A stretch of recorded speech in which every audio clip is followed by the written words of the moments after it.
At Tango Gameworks, a title known as Evil Within, which was announced at last year's E3, is still being worked on today, and set to be released in 2014. But the story is not about Evil Within or Tango Gameworks. The story is about the man who is directing the entire project, the man known as Shinji Mikami. Shinji Mikami is considered by many to be the father of survival horror. The mind behind Resident Evil and Devil May Cry, Shinji Mikami is also considered one of the greatest video game developers of all time. So now we take you to the past, and into the present, and then later into the future as we take a look at a career retrospective of one of video games' most important developers and the father of survival horror, Shinji Mikami.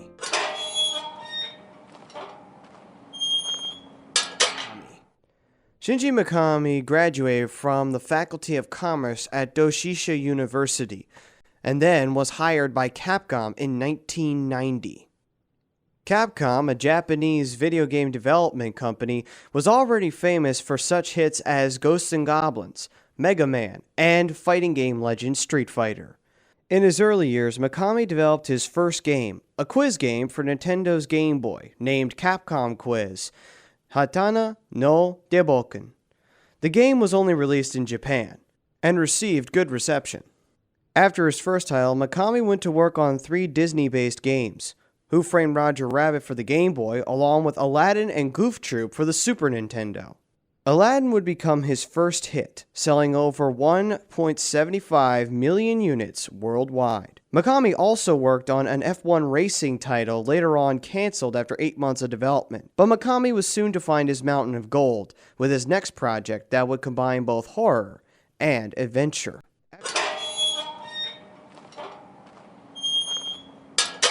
After the release of Goof Troop, Mikami began work on a horror-themed adventure game that would be set in a mansion and loosely based on the Japanese horror movie game Sweet Home. The game was Biohazard, but later changed to Resident Evil in North America due to another game having the same title and the New York City hardcore punk band that used Biohazard as their name. Therefore, Capcom US promoted the game as Resident Evil to stick out amongst the crowd.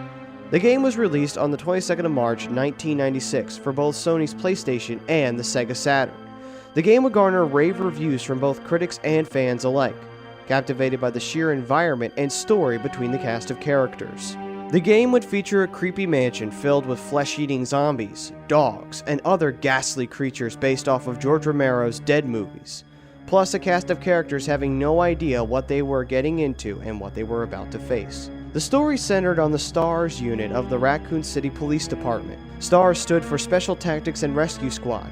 Their assignment was to investigate a series of disappearances in the forest outside of Raccoon City, plus the missing STARS members of Bravo Squad. The cast of characters included Chris Redfield, a former U.S. Air Force pilot and marksman, Jill Valentine, a former member of the Delta Force training program, Barry Burton, another former airman who served in the same unit as Chris did in the Air Force, plus a close friend with Chris, and Albert Wesker, leader of the STAR Squad and a secret double agent. The game follows the 2 stories of both Chris and Jill, as both of them uncover the mystery of the mansion and its monsters, eventually discovering that the pharmaceutical company Umbrella was behind the outbreak of a mysterious virus known as the T-Virus, inside the mansion and the surrounding areas. As the story progresses, you either save Rebecca Chambers, the medic and the last surviving member of Bravo Squad if you're Chris, or you are consistently saved and aided by Barry if you are Jill. You will also discover the different members of Bravo Squad dead, dying, or about to die.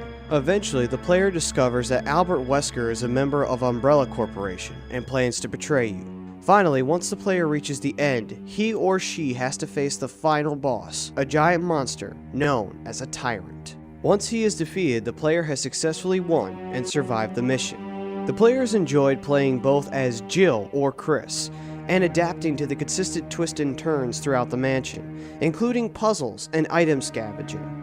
The game also featured 3D polygonal graphics, still a widely advanced developmental capability for 1996. The well-immersed environment enhanced its replay value, plus the 2 different dynamics of Chris and Jill helped create a sense of care from the player of what happened to them. Also, aiding to the game's cause was consistent play, Players moved along with the D-pad and performed actions with the X button on PlayStation and the A button on the Saturn. The game was the first of its kind on a platform other than the PC. It was considered the first survival horror game in history, and where other games failed to grab the player's attention, this game did not. This new style of gameplay kept people coming back for more.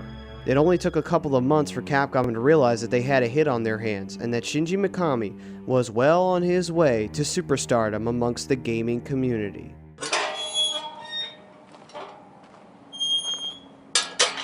With Resident Evil's popularity rising, other versions of the game were released, such as Resident Evil the Director's Cut, and a second Director's Cut known as the DualShock version were released to North America, containing material that was cut from the initial release. The new content included a graphic death scene from the opening cinematic, and a clip of Chris smoking a cigarette during the character introduction. After selling over 3.88 million worldwide, Mikami was preparing to release a sequel to their newfound success.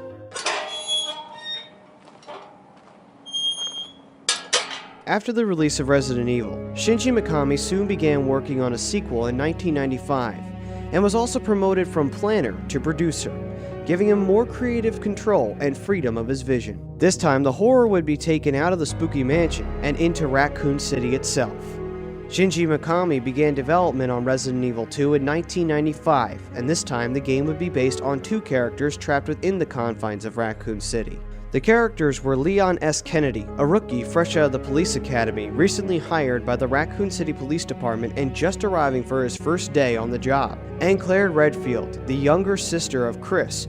Once again, the player could choose to play as one of two characters, this time being Leon or Claire. Differences in the storyline continued, this time with two particular different situations. Both Leon and Claire's stories would start out the same, and some similar intricacies, but they would differ in more key details, such as Sherry Birkin, the young daughter of William and Annette Birkin, the couple that created the G-Virus, whom Claire watches out for during her story. While Leon's story, the more difficult of the two, would be contacted by Ada Wong, an agent for Umbrella, sent to recover the G-Virus. The story would be that a viral outbreak caused by rats carrying the disease would hit Raccoon City and cause massive chaos. While the city tore itself to pieces, the cause of the outbreak is unknown. During the story, while playing as either Leon or Claire, the player figures out what caused the outbreak. Plus, the player tries to consistently survive the death traps all around the Raccoon City Police Station, sewer system, and Umbrella's secret underground laboratory. With a more in-depth storyline and similar gameplay, Resident Evil 2 was consistent in style,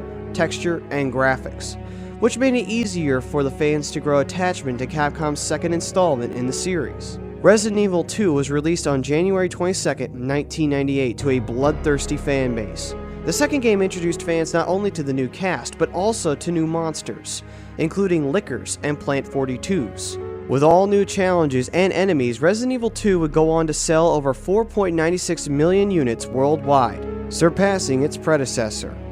With the outstanding success of Resident Evil 2, Capcom would release Resident Evil 2 DualShock Edition, which would go on to sell 1.2 million units worldwide. Shinji Mikami had two hits on his hands, and now with Capcom backing him 100%, he was prepared to write the next chapter in the Resident Evil saga.